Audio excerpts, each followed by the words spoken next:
Hello students, myself Manorama Chaudhary and I am from Nahar Convent School. Today I am here with a very interesting topic, that is photosynthesis.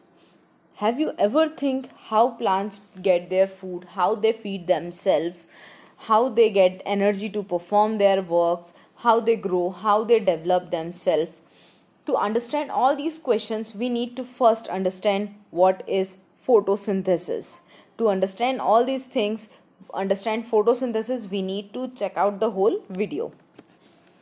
Photosynthesis जो शब्द है इसे हम प्रकाश संश्लेषण भी बोलते हैं और इस वर्ड का मतलब होता है यानी photo means light and synthesis means putting things together, यानी जब हम लाइट से मिलने वाली एनर्जी और एनवायरनमेंट से मिलने वाले अलग अलग कंपोनेंट्स जिनकी प्लांट को ज़रूरत है उन्हें एक साथ रख कर जो केमिकल रिएक्शंस करवाते हैं और उन रिएक्शंस के प्रोडक्ट में बनने वाला जो केमिकल होता है या जो प्रोडक्ट होता है वो as a food product plant use करते हैं एज अ एनर्जी अपने लिए, ताकि वो अपनी सारी प्रोसेसेस को कंप्लीट कर सकें।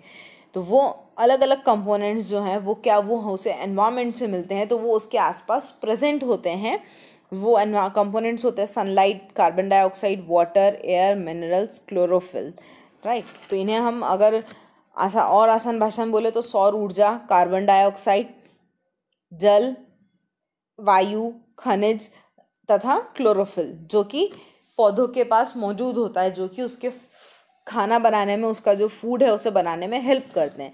अगर हम इस चीज़ को डिफाइन करें तो हम कैसे बोलेंगे, photosynthesis is the process in which plant make their own food in the presence of sunlight, carbon dioxide, water, air, minerals and chlorophylls are present in leaves is termed as photosynthesis, right. अब हमें समझ में आ गया कि photosynthesis क्या होता है। ये प्रोसेस होती है जिसमें प्लांट्स अपने लिए खाना खुद बनाते हैं, यानी ये वो प्रक्रिया है जिसमें पादप अपना भोज्य पदार्थ अपने लिए खुद बनाते हैं, अलग अलग वातावरणीय कारकों को एक साथ इकट्ठा करके, और उसे हम इस पूरी प्रक्रिया को हम बोलते हैं फोटोसिंथेसिस।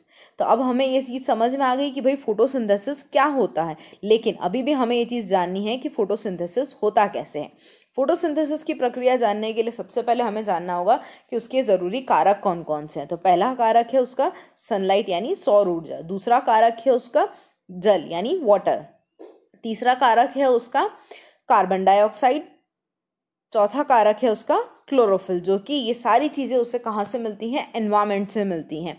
इन्हीं सारी चीज़ों की मदद से जो हमारा पौधा है, वो जो हमारा प्लांट है, वो अपने लिए खाना बनाने में सक्षम होता है। आइए तो आगे हम इसकी देखते हैं पूरी प्रोसेस की किस तरह से हमारा पौधा अपने लिए खाना बनाता है।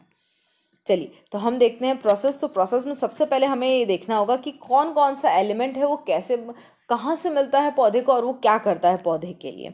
सबसे पहले आता है क्लोरोफिल। क्लोरोफिल प्लांट जो है वो सन से मिलने वाली लाइट या एनर्जी को ट्रैप करके क्लोरोप्लास्ट में, और उसके बाद उससे क्लोरोफिल का फॉर्मेशन करता है। क्लोरोफिल प्लांट के लिए सबसे ज़्यादा ज़रूरी इसलिए भी है क्योंकि ये प्लांट्स को कलर प्रोवाइड करने में हेल्प करता है। ये सबसे ज़्यादा ज़रूरी इसलिए क्योंकि ये पौधों को रंग देता है, यानी जो हम हरे रंग की पत्तियाँ देखते हैं, रंग बिरंगे फल देखते हैं, फ्रूट्स देखते हैं, ये उन सबके फॉर्मेशन में, उन सबको बनाने में हमारी पौधे की मदद करता है।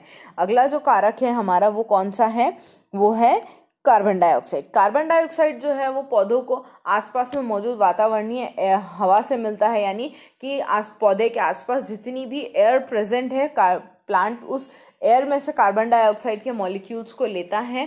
जब भी पौधा उस मॉलिक्यूल को लेता है तो वो क्या करता है, उस मॉलिक्यूल को दो भागों में ब्रेक कर देता है, यानी उसको विभाजित कर देता है। उस पूरे कार्बन डाइऑक्साइड के मॉलिक्यूल्स में से वो कार्बन मॉलिक्यूल्स को अलग करके अपने कार्बोहाइड्रेट फॉर्मेशन के लिए यूज़ करता है और ऑक्सीजन को एनवायरनमेंट में फिर से रिलीज कर देता है, और उसके बाद उस कार्बोहाइड्रेट से ही वो अपने लिए खाना यानी भोज्य पदार्थ बनाने के लिए सक्षम होता है। फिर नेक्स्ट जो अगला हमारा कारक है जो हमारे पौधे के लिए ज़रूरी है वो है सनलाइट।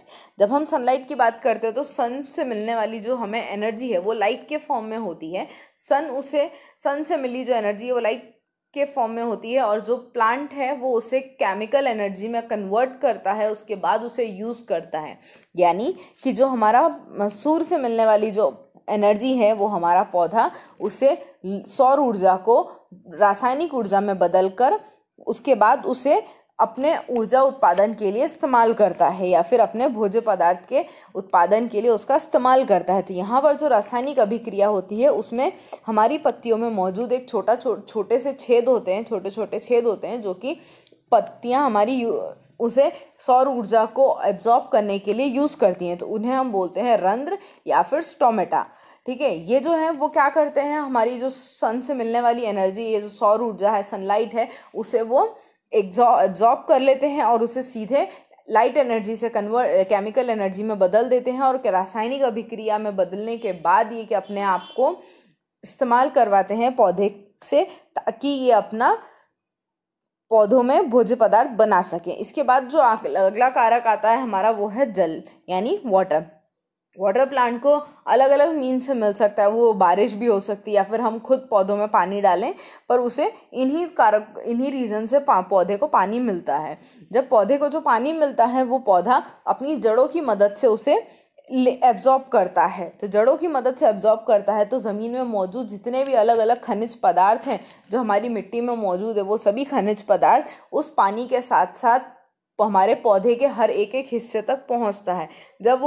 जब हमारे खनिज पदार्थ पौधे के हर एक एक हिस्से तक पहुंच रहे हैं तो वो पत्तियों तक भी जाते हैं, और जो खनिज पदार्थ और पानी पत्तियों तक पहुंचता है तो वो पत्तियां उनका भी इस्तेमाल करती हैं अपना भोजन बनाने के लिए। और इसी तरह इन सभी कारकों के कॉम्बिनेशन से जो हमारी अभिक्रिया होती है उसे हम बोलते हैं फोटोसिंथेसिस। और इस पूरी अभिक्रिया के या इस पूरी रिएक्शन के एंड में जो प्रोडक्ट बनता है वो होता है ग्लूकोज, जो कि एक शुगर है और कार्बोहाइड्रेट का एक सब यूनिट है, जिसे कि फिर पौधा हमारा जो है वो ग्लूकोज को कन्वर्ट करता है एटीपी यानी एडिनोसिन ट्राइफॉस्फेट में। एडिनोसिन ट्राइफॉस्फेट में बदलने के बाद वो उसे ऊर्जा के रूप में यानी एनर्जी के फॉर्म में यूज़ करता है। और इस तरह से जो हमारा पौधा है वो अपने लिए खाना बनाने की जो प्रक्रिया है उसे पूरी तरह से कंप्लीट करता है।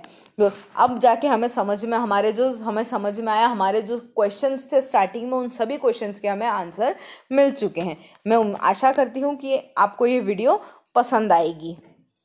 Thank you.